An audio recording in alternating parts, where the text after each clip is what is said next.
Então vamos lá? Bom, o conteúdo desse vídeo aqui é para as pessoas que acham que é muito difícil investir em ação ou que acabam escolhendo ali a renda fixa por terem dificuldade, medo do risco. Todas essas coisas são muito importantes, né? Ao ponto às vezes da pessoa se questionar, será que essa coisa de investir em ação é para mim mesmo? Eu sou meio burro, que eu não entendo os indicadores e tal. É muito complicado quando a gente começa, eu já me senti assim. Então o que eu quero passar aqui foi o que eu percebi nos últimos 10 anos de observação aí. Esses dias eu fui analisar e percebi que já tem 10 anos que eu invisto em ações, né? Hoje eu me coloco numa posição onde eu consigo bater o olho muitas vezes e entender se o investimento é bom ou é ruim. Mas eu quero mostrar para vocês como é esse processo, né, de análise para que você também consiga fazer isso em algum momento. Porque se a gente ficar fugindo dos investimentos em ações, sempre que a renda fixa está mais alta, ou sempre que você vê um novo tipo de investimento que promete ganhos inacreditáveis, você vai ficar de fora do investimento que mais rendeu se a gente observa historicamente, né? Se você pega qualquer janela de tempo de longo prazo, você vai perceber que as ações realmente elas geram os melhores frutos. E é claro que elas geram os melhores frutos, porque todas as outras coisas, quando você está falando de renda fixa, você está falando de taxa de juros. E não tem como, né, o emprestador rentabilizar mais do que o que tem que pagar o empréstimo. Porque se fosse assim, naturalmente, o que tenderia a acontecer, né? Se você sempre tem o dinheiro do empréstimo rendendo mais do que a própria atividade econômica, no longo prazo, os bancos seriam a única coisa a existir. E as empresas iam falir, né? Porque elas estão pegando dinheiro do mercado e elas não estão conseguindo rentabilizar para pagar o mercado. Então, é impossível pela própria construção de como o mundo é feito. Quem é sardinha raiz já deixou aquele like no começo do vídeo, na confiança, antes de assistir, porque sabe que o vídeo vai ser bom. Mas se você chegou aqui por agora, se você não é um sardinha raiz ainda, considere não se inscrever e nem deixar o seu like agora. Por quê? Você precisa ver se o vídeo faz sentido, se ele agregou alguma informação para você. Eu acho que é impossível que esse não agregue, porque é a forma como eu faço as coisas até hoje e tenho tido excelentes resultados ao longo desses anos. Então, estou muito satisfeito, né, com ter feito as coisas assim. É claro que não desde o começo, mas desde que eu aprendi a fazer dessa forma.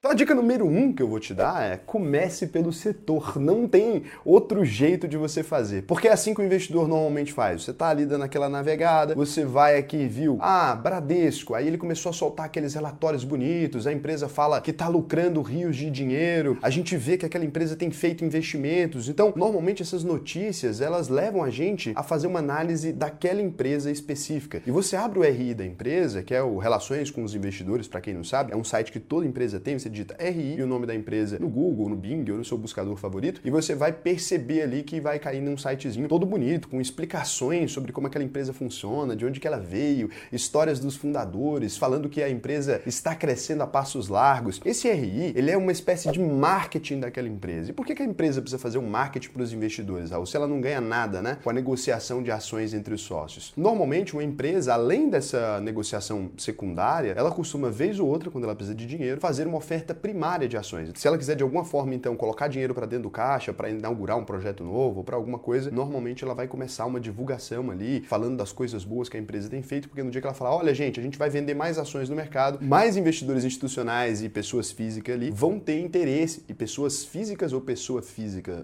Pessoa física, mas e o plural? Pessoas físicas? Não, pessoas físicas. Não sei qual é o plural, se alguém souber aí, cara, eu vou falar aqui mais investidores então, né? Eu vou falar que são os investidores não institucionais.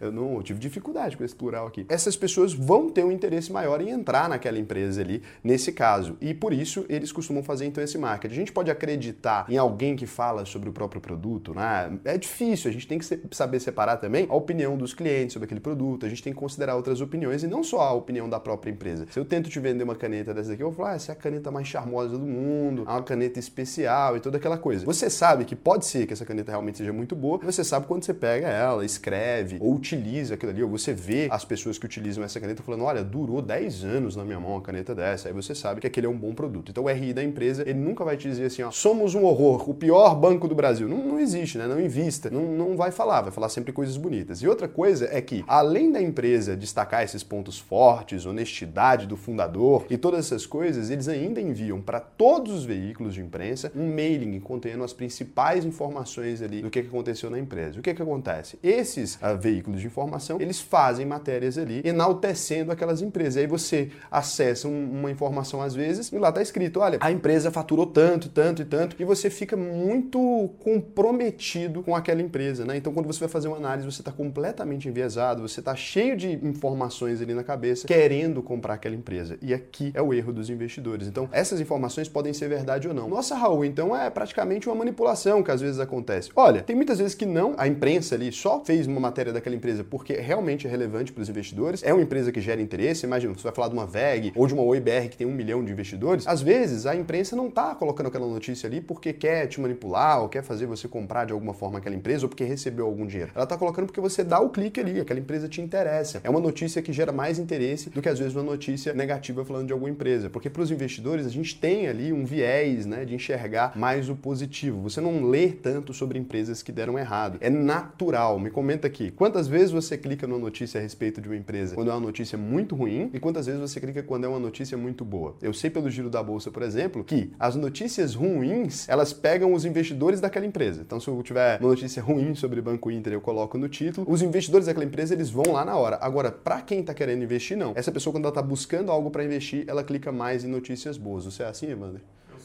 Acho que todo mundo, né? Não tem como. Raras exceções. Talvez você é um cara muito especial, assim, que você é mais pessimista na vida e aí você tem esse viés. Então, por isso, independente do estudo se iniciar porque você gostaria de investir numa empresa, você vai dar um passo atrás. Em vez de dar esse passo à frente e começar a estudar essa empresa, você vai dar um passo atrás. A empresa que eu estou interessado em investir é um banco? É uma petrolífera? É o quê? É uma empresa de saneamento básico? É uma empresa de energia elétrica? Você vai voltar à análise. Então, quando você volta a essa análise, você saiu dessa camada, que é o que a maioria dos investidores sardinhas aí, igual a gente aqui, acaba fazendo. Quando você olhar para aquele setor, o que você vai tentar responder? Porque você vai falar assim, Raul, qual site a gente utiliza para analisar um setor? Isso não existe, gente, infelizmente, né? O que você precisa eu até posso tentar incluir depois no Investidor Sardinha algumas informações que a gente já tem sobre todas as empresas, eu posso tentar de setores, mas mesmo assim seria falho, né? O que a gente precisa? Analisar. Esse setor é perene, ou seja, ele existe há muito tempo? Ah, Raul, isso é muito vago. Esse setor existe há pelo menos 100 anos? É uma pergunta que você pode fazer, porque aquilo que não existe há 100 anos tem muita chance de não existir nos próximos 100, né? Quando você pensa nisso, parece que está errado esse conceito, mas eu vou te lembrar de algumas coisas. Por exemplo, quando surgiu o mercado de fita VHS, era uma coisa que era muito recente. A fita VHS tinha acabado de surgir ali. E olha só o tempo que levou para ser substituído pelo DVD. O DVD existia há pouco tempo ali. Olha o tempo que levou para ele ser substituído por outra coisa. Agora a gente tem o streaming, que você vai lá investir numa empresa de streaming, olha o tempo que poderia levar. Ah, Raul, mas você pegou um exemplo que a gente está analisando o passado. Exato. Se um setor existe há mais de 100 anos, a tendência é que continue existindo ali, pelo menos por mais 100 anos, né? Que a durabilidade está relacionada a isso. É uma coisa que a gente chama de efeito Linde, para você que é mais estudioso e quiser fazer uma pesquisa. Se você vai investir em uma empresa, certifique-se de que aquele setor é um setor existente há muito tempo, né? E aí você pode ali conseguir fazer uma escolha melhor. Você pode conseguir fazer uma escolha mais perene. Não significa que você não vai investir em setores novos ou em novas tecnologias, mas é importante você saber que você está entrando num terreno um pouco mais desconhecido. Por exemplo, a energia elétrica, cara, setor antigo, clássico, é difícil que não exista energia elétrica nos próximos 100 anos, bancos, né? Essas coisas assim. Então, é uma boa pergunta. Significa que é eliminatória, eu não posso investir em nada novo? Calma, não tem nada a ver com isso, mas é uma boa pergunta. A maioria das empresas desse setor, elas são lucrativas. Alguns setores, por mais que eles sejam setores perenes, que eles sempre existiram, eles têm um grande histórico de empresas que faliram nesse setor. Por exemplo, tenta lembrar, você como brasileiro, quantas empresas do setor de varejo você viu falir recentemente? A gente tem Mesbla,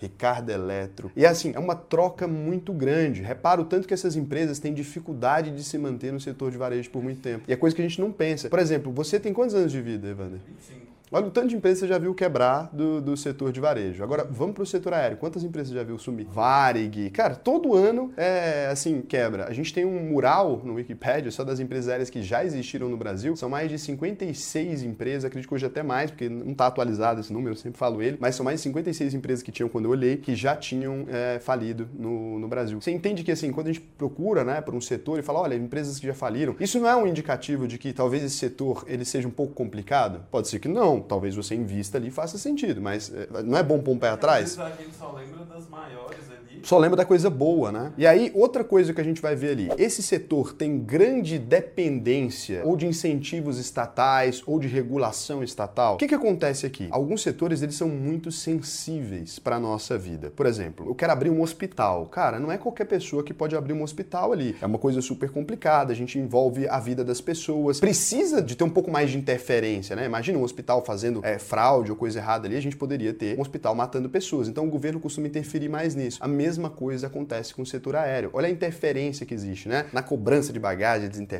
eles interferem na segurança porque precisa, eles interferem em tudo quanto é coisa. Então, além de ter uma grande dependência dessas interferências de autorizações, o setor aéreo ele também tem uma grande dependência de incentivos do Estado. Muitas vezes essas empresas estão perto de quebrar, o Estado vai ali e faz um empréstimo para elas, alguma coisa, tentando ajudar. Por quê? Essas empresas têm dificuldade de se manter lucrativas, então a gente precisa estar incentivando elas. Já é um bom indicador ali para você pensar bem, né? O setor elétrico, por exemplo, ele tem uma relação de dependência também com incentivos do Estado, mas quando a gente analisa ele ali, do ponto de vista, você percebe que mesmo sem esses incentivos, etc., é um setor lucrativo. No restante do mundo, no Brasil também é. Mesmo as empresas privadas desse setor, elas também são ali muito interessantes, então acaba sendo uma coisa que ajuda bastante. Em que categoria estão as empresas desse setor? B2B ou B2C? Por que isso é importante, né? Empresas que têm mais contratos ali mistos, ela tanto atende empresas quanto ela atende consumidores finais, ela costuma ter uma relação mais tranquila. Então, se a empresa é majoritariamente B2C ou B2C, ela é uma empresa boa? Pode ser uma empresa boa, mas a gente pode analisar ali que talvez ela tenha um pouquinho mais de risco. Quando a empresa tem tanto B2C quanto B2B, ela é uma empresa que costuma ser melhor, mesmo que as linhas sejam muito diferentes, né? E aí, o que é B2B que a gente fala, Raul? Business to business, né? Empresa que negocia com empresa. Então, por exemplo, empresa do setor de transmissão elétrica, normalmente ela negocia mais com empresas, os contratos são maiores, é mais robusto. Às vezes, nesse caso aqui, a gente tem que avaliar se ela tem uma dependência de um cliente único ou não, mas a gente consegue observar ali que essas relações funcionam muito bem. E aí, quando ela tem um misto, aí é o cenário perfeito, né? Porque tanto essa linha dos negócios pode dar uma porrada para ela, pode ser interessante, quanto ela também continua tendo aquele dinheirinho do consumidor, que às vezes cumpre ali, elimina um custo fixo, alguma coisa que a empresa tem. Então, uma boa empresa, normalmente, é essa empresa que ela tem tanto negociações business to business, quanto business to consumer, né? Quinta coisa que a gente vai olhar nos setores ali, esse setor tem empresas amplamente endividadas. O que é isso, né? Você olha para alguns setores que eles trabalham alavancados demais, isso aqui também envolve riscos. E outra coisa que a gente vai olhar, quais são os indicadores mais repetidos no RI desse mercado? O que acontece? Se você abrir um RI de uma construtora, você vai observar algumas siglazinhas, né? VGV, volume geral de vendas, ela vai falar sobre várias coisas dessas. Se você abre, por exemplo, uma empresa do ramo de varejo, ela vai falar para você do SSS, Same Store Sales, né? As vendas nas mesmas lojas. Então, vai pegando ali e anota essas siglas. Por quê? Aquilo que o RI está repetindo muito, né? Todos os RIs estão repetindo, são siglas importantes de serem analisadas naquele setor. Então, é muito simples você descobrir quais são as mais importantes, porque todos eles vão falar. Agora, se uma empresa falou, é só aquele indicador que ela é boa, você sabe que é naquele que ela está ganhando das outras, e por isso ela usa aquele como referência no RI. Aí, quando você pegar os outros que ela também é obrigada a citar, o Same Store Sales ou outra coisa assim, você pode ver que talvez ela esteja abrindo muitas lojas e não esteja conseguindo vender nessas lojas novas que ela abriu. Aí ela vai tentar dar aquela ocultada naquele indicador. Então, olha os mais repetidos nos RIs das empresas. Nossa, Raul, mas demora muito. Cara, é uma coisa que você vai fazer com o tempo mesmo. Então, cada setor ali tem os seus indicadores prediletos e é importante você ter isso em mente. Beleza, Raul, o setor é legal, a maioria dessas perguntas aqui foram bem respondidas, deu tudo certo, tô olhando as empresas, são interessantes. O que eu faço agora? Agora a gente vem para a segunda dica. Partindo disso, a gente vai para a análise cega. Normalmente, se a gente vai analisar uma empresa, o que a gente vai tender a fazer de maneira natural, né? Se eu gosto de uma marca, por exemplo, da Coca-Cola, e eu tô analisando o setor de refrigerantes, eu não vou analisar os dados da Pepsi do mesmo jeito que eu analiso da Coca. A gente começa a ver no que a Coca ganha e aí a gente vai falando assim, mas a Coca ganha nisso, né? E eu vou contando só aquilo que a Coca ganha. E eu olho pra Pepsi e falo, ela perde nisso, perde nisso, perde nisso. Aí os outros indicadores que não respondem ao que eu quero, por exemplo, imagina um exemplo nada a ver, tá? Vamos supor que eu vou olhar lá, não é verdade esse número, mas vou olhar lá, o ROI da Coca-Cola é 10. E o ROI da Pepsi é 11, ou seja, ela é mais eficiente ali no retorno sobre o patrimônio. Mas eu olho e falo, pois é, mas a Coca ela gasta mais com marketing e por isso ela vende muito mais e aí ela acaba tendo menos margem disso. Isso acontece pra caramba. Responda sinceramente que você vai ver que todo mundo faz isso e aí é um problema. Então o que a gente tem que fazer? Analisar objetivamente, fazer a tal da análise cega. A gente pega todos os indicadores, a gente observa os mesmos indicadores nas mesmas empresas. Você define os indicadores antes e depois você analisa. Porque quando você define os indicadores que são importantes para você ou para aquela análise específica anteriormente, você não consegue alterar mais aqueles que você quer olhar. Quando você está vendo os números, você já tinha definido quais que você ia recolher. Então, se esses indicadores são importantes para você e a empresa que não é a que você acredita que é a melhor ganhou, e agora? Aí você pelo menos vai saber que na hora que você estiver fazendo investimento, você está fazendo um investimento ali motivado principalmente pelo seu amor àquela empresa e não necessariamente pelos números verdadeiros, né? Então eu faço bastante isso. E aí como fazer isso se você vai ter um tempo ali que você se sentiu atraído pela empresa, você está querendo investir logo. Se eu vou fazer uma análise desse tamanho, vai me dar trabalho, Raul. Exatamente esse é o objetivo. Se você faz faz uma análise com mais calma, você vai chegar num ponto que você vai olhar e vai falar assim, então aquela empresa que eu estava querendo comprar, eu estava querendo comprar por causa das notícias boas, porque quando as notícias diminuíram ali, quando mudou, eu não queria mais comprar. Se você vai investir em uma empresa pro longo prazo, vai ficar nesse investimento por anos. Que pressa é essa que você tá, né, para fazer esse primeiro aporte na empresa? Ah, mas é que tá numa janela de oportunidade boa. Pois é, mas você não vai ter que comprar essa empresa pros próximos 10, 20, 30 anos? Como é que você vai escolher ela por causa de 6 meses bons, né? Não faz sentido. Então é importante, inclusive, que você vai ter ali uma calma muito maior quando você vai fazendo essa análise. Isso aqui salva vidas, Daniel.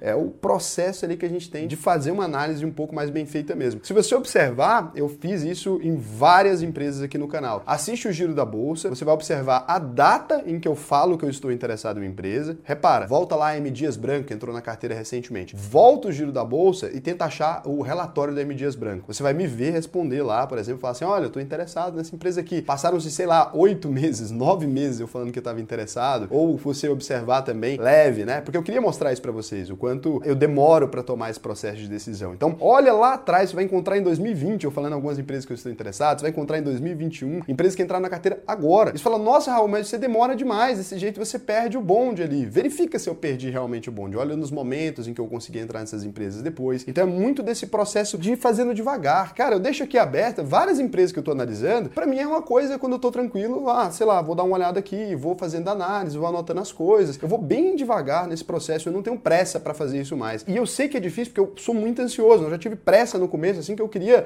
comprar a empresa no dia que eu descobria alguma coisa dela. E isso só dá errado, acredite, porque aí você fica com uma empresa que você não conhece muito bem na carteira, você não está acompanhando ela há muito tempo, acontece uma queda, você começa a ficar preocupado e aí já te atrapalhou. Porque a função dos investimentos é gerar renda passiva. Se você tiver tendo que trabalhar, né, se virou um expediente para você analisar empresas, você está na profissão errada. Vem para o mercado financeiro, faz um estudo de alguma coisa e muda de profissão. Porque se você tem muito amor por isso e tal, cara, é pouca gente que tem amor por isso. Vem pra cá, né? Vem trabalhar com isso aqui, você vai ganhar dinheiro. Então você tem que mudar de profissão. Se você tá com esse tesão louco, não é na sua carteira de investimentos que você vai suprir isso. É mudando de profissão mesmo, se tornando um cara de mercado financeiro. Gosta mais de fazer análise? Tira um CNPI e vai fazer análise. Não fica fazendo isso com o seu dinheiro porque você perde muito tempo da sua vida. Se você ficar perdendo tempo demais da sua vida, você não tá ganhando dinheiro enquanto você dorme. Você tá trabalhando por esse dinheiro e tá trabalhando de graça. Não compensa. Melhor você mudar de emprego. Terceira e última dica que eu vou te dar aqui, talvez a mais importante, definindo o nível de risco. Isso aqui, principal aula e que muita gente perdeu. Então, a maior qualidade de um investidor não é saber qual empresa comprar,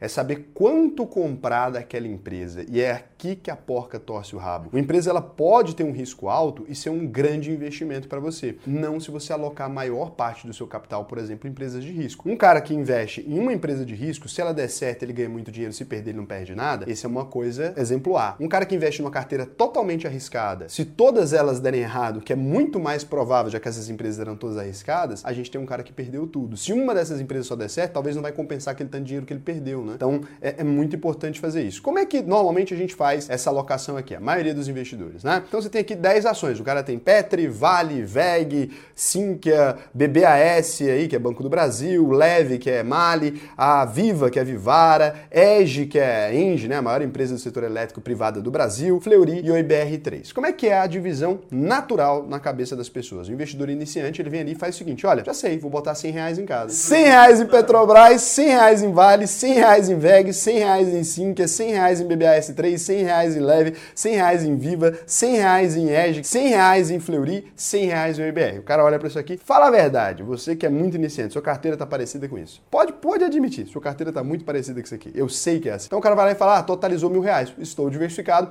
tá tudo bem. Só que aqui, esse é um erro muito, muito grave, gente. Muito grave. Sua carteira tá desse jeito aqui, você tá fazendo merda. 100% de certeza, tá? Não existe nenhuma chance da sua carteira estar distribuída dessa forma e você não está fazendo merda. Se ela tá distribuída mais ou menos do mesmo. Outra forma que também existe, o lote. O cara compra um lote de cada uma. Um lote de Petri custa sei lá quanto, ele vai comprando um lote de cada. Muito comum também. Provavelmente você tá num desses dois aí. Se você é um investidor muito iniciante, você tá numa dessas duas cagadinhas. Então, não é um grande problema. Dá pra gente arrumar. Mas a gente não pode comparar empresas small caps, empresas arriscadas, empresas em processo de recuperação judicial, como a Oi, chegou próxima de uma falência, agora tem tido uma boa gestão e etc. Mas é uma empresa em recuperação judicial. A gente não pode comparar que essas coisas são iguais. Isso é a mesma coisa que você acorda assim e fala, olha, eu vou dirigir um Chevette 86 a 250 km por hora ou vou dirigir uma Porsche bem feita do ano atual manual, com airbag, sei lá o quê, a 250 km por hora. A gente vai ter uma disparidade. Provavelmente o cara do Chevette tem mais chance de morrer, né? Em qualquer acidente que acontecer, ele morre. E o cara da Porsche não, tem airbag, tem freio ABS, deu uma pancada, ele se resolve. Então a gente tem grandes diferenças. Então como é que a gente faria essa divisão então? Olha só, a gente define os percentuais com base no risco. Aqui, por exemplo, eu fiz aqui uma aleatoriedade. Eu não gosto de estatais e tal, mas eu considerei que você não tem esse problema. Mas eu coloquei aqui então, mesmo as estatais, eu considerei com riscos até estáveis. Por quê? Porque Petrobras não pode falir do dia pra noite, né? A gente tem que ser honesto na nossa análise. Quando a gente olha, VEG, coloquei 18%, a empresa estável, segura, tem tempo de mercado. Petri, 18%, empresa segura, estável, tem tempo de mercado. EGE, empresa segura, estável, né, do setor de energia elétrica, 17%. Vale,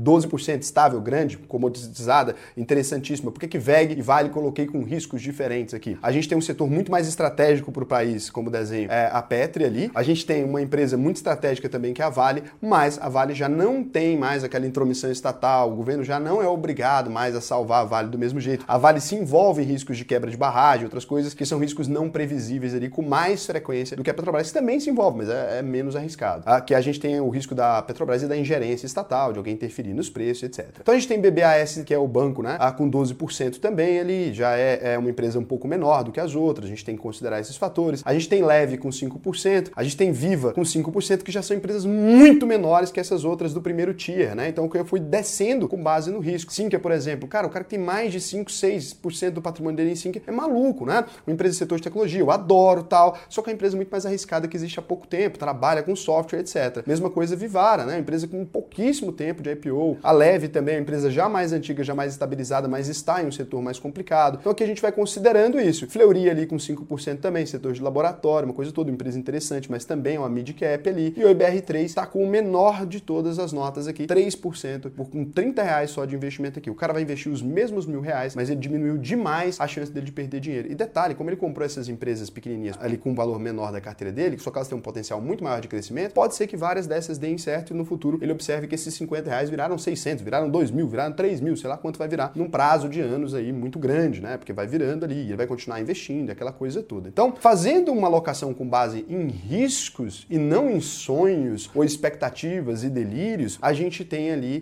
uma carteira muito mais estável. Raul, mas às vezes eu vou dividir meu dinheiro aqui e não dá para comprar esse tanto de empresa. Vai comprando aos poucos. Se não dá para comprar uma ação com esse valor, deixa um pouquinho no caixa. Mês que vem você complementa e vai colocando e vai montando. Não tenha pressa, tá? Não tenha pressa para fazer esses investimentos. Então, para vocês terem ideia do tanto que isso aqui é importante, isso é a base para um bom investidor, quando eu tenho lá os meus alunos na UVP, o que a gente faz? A primeira coisa que o cara faz quando ele entra na renda variável é exatamente aprender sobre isso, né? Essa diversificação que você consegue fazer aí, sozinho e tudo, a gente fez um sistema que o cara tem aqui os ativos dele, ele tem os diagramas, né, como a gente chama ali, ele define quais critérios ele vai observar, aqui eu defini alguns critérios, ROI, etc. Ele define esses critérios e toda vez que ele vai incluir uma nova empresa na carteira, olha como funciona, né? Então ele vem aqui nos ativos dele, ele vai adicionar um novo ativo, ele vai colocar, eu vou colocar uma ação nacional em carteira. Imagina que eu fosse colocar uma OIBR3, né? Então aqui eu tenho um OIBR3, eu vou responder perguntas sobre essa empresa. Então aqui, esses daqui são os meus critérios pessoais, tá? Lá na UVP eu ensino pro pessoal também alguns critérios, o que a gente pode observar, mas esses daqui são os meus pessoais, eu vou colocar apagado aqui, porque senão você vai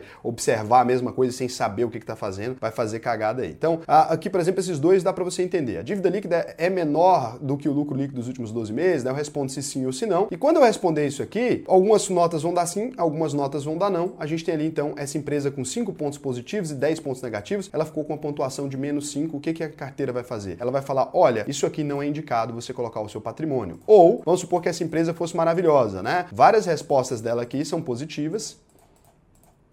E nesse caso, por exemplo, a gente teria uma empresa que ela tem pontos positivos 13 e ela só tem 2 pontos negativos. Ele vai me dar uma nota de 11 ali. Eu já sei, nesse caso, então, que eu posso investir até certo valor nessa empresa e vai ficar bacana, vai ser uma coisa legal. Interessante, né? Porque quando a gente olha para isso aqui, faz muito sentido. A gente consegue criar um sistema que não dependa da nossa opinião, que não dependa de achismo, depende de critérios estabelecidos antes da gente estar analisando essa empresa. Aí sua carteira inteira, ela fica com esse duplo cego. Além da análise ter sido sido feita de maneira cega antes da empresa entrar, a gestão de risco também foi feita de maneira cega antes dessa empresa entrar. Isso aqui salvou a minha rentabilidade na vida, sim, né? Ah, Raul, como é que eu posso ter acesso a esse sistema se eu quiser desenvolver as minhas análises aí dentro e tudo? Isso aqui é disponibilizado de forma gratuita para todos os meus alunos, né? Então, se você quiser ir lá e vir aprender aqui a investir comigo, você vai clicar aqui em Quero fazer o meu teste, você vai responder algumas perguntas, a gente vai entender em que momento você está, em que situação está a sua carteira, em toda essa coisa, você pode entender mais sobre esse processo aqui, por que a gente faz isso, e você vai responder isso aqui, a gente vai entrar em contato com você, a gente vai definir essa estratégia juntos e etc, né? A gente tem toda essa questão, são várias aulas ali que eu tiro dúvidas de vocês mesmo, a gente entra na câmera, troca uma ideia, é muito legal. Cara, quiser fazer aqui comigo, recomendo demais você entrar na UVP. Se não quiser também, recomendo demais que você faça de maneira sozinha, vai ser um pouco mais trabalhoso para você desenvolver, chegar nesse ponto, mas faz, cara, porque vai valer a pena lá na frente. Se você espera colher alguma coisa, eu tô vendo muita gente que tá achando que tá plantando e não tá. Você tá simplesmente ali trabalhando e jogando sementes vazias na terra. Tem muita gente jogando muita semente vazia, não vai adiantar regar, não vai adiantar cuidar do jardim se a semente não tem nada dentro, tá? Muita empresa na Bolsa de Valores é uma semente vazia. Tem algumas que vão dar uma árvore, vai dar muito fruto, e tem algumas que não vão dar nada. Presta muita atenção nisso, tá bom? Beijão pra vocês, espero que isso aqui ajude, mudou demais a minha carreira, né, nos investimentos isso aqui, mudou muito mesmo.